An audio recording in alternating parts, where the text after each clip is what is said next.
Ćao svima, dobrodošli u moj novi video. U ovom videu dodatno ću zaštititi auto od korozije i podeliti sa vama neka neprijatna iznenađenja sa kojima sam se susreo.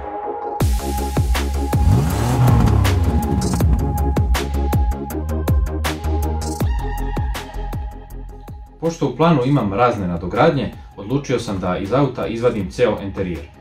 Taj ceo postupak nažalost nisam snimao pošto radim u ograničenim uslovima i to bi mi dodatno otežavalo posao.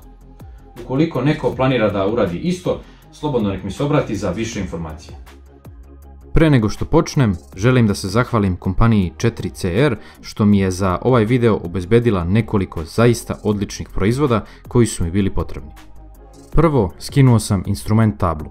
To sam jedva čekao iz razloga što je ona zbog zamene takozvanog malog hladnjaka, to jest razmenjivača toplote, već skidana i pritom mogu slobodno reći uništena, kao što možete vidjeti na slikama. Majstorima svaka čast. Krckanje i pucketanje table me je zaista nerviralo u toku vožnje, pa sam staru tablu morao da bacim i kupim drugu u dosta boljem stanju. Zatim skinuo sam tepih i ispod njega video prvo neprijatno iznenađenje. Korozija, i to ne malo. Zbog specifične konstrukcije, ova platforma automobila ima problema sa ulaskom vode u kabinu. Ako se to ne spreči na vreme, evo šta se može desiti. Tome ću posvetiti poseban video. Posle 2 bensedina krenuo sam da skidam koroziju. Koristio sam šta god sam mogao. Šrafilicu, metalnu četku, brusni papir i tako dalje. Zaista nisam stao dok nisam skinuo svaku tačkicu korozije koju sam video.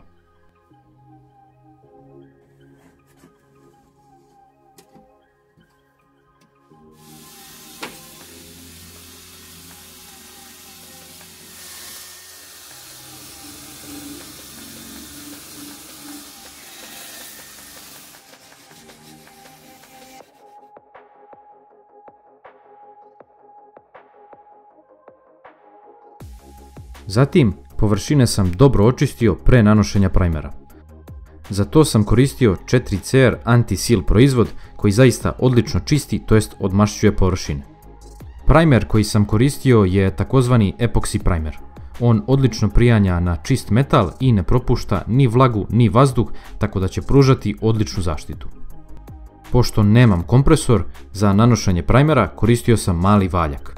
Može se nanositi i četkom, ali mislim da valjak omogućava nešto ravnomernije i lepše nanošenje. Postoje i varijante u spreju.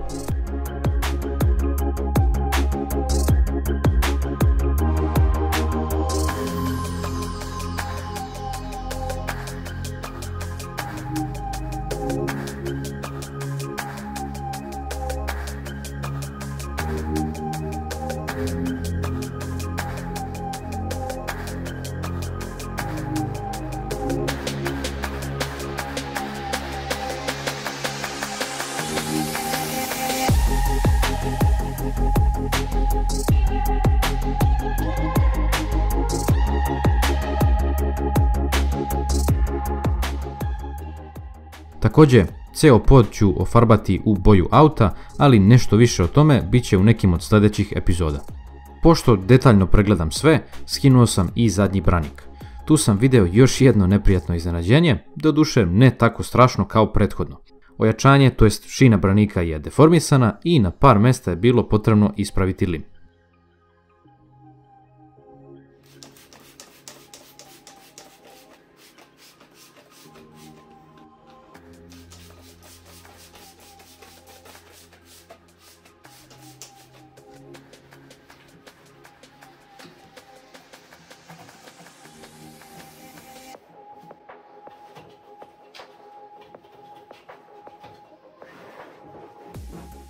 Zatim prešao sam na sređivanje prtljažnog prostora, to jest gepeka.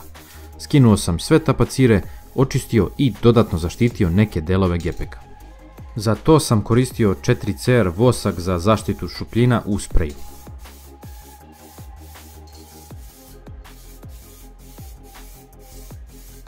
Prostor za rezervni točak sam također dodatno zaštitio.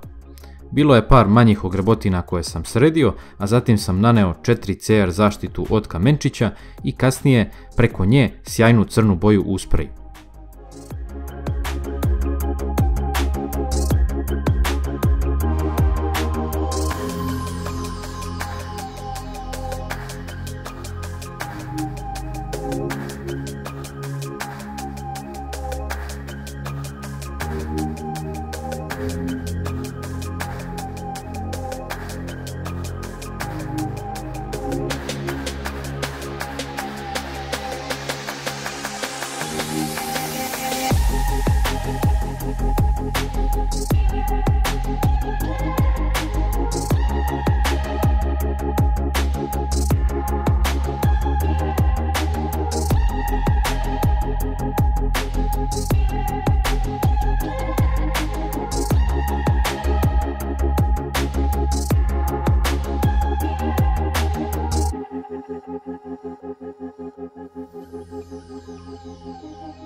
To bi bilo to što se tiče ovog videa, hvala na gledanju. Ako vam se dopao ovaj video, lajkujte ga i pretplatite se na moj YouTube kanal za još ovakvih video snimaka. Vidimo se sljedeći put.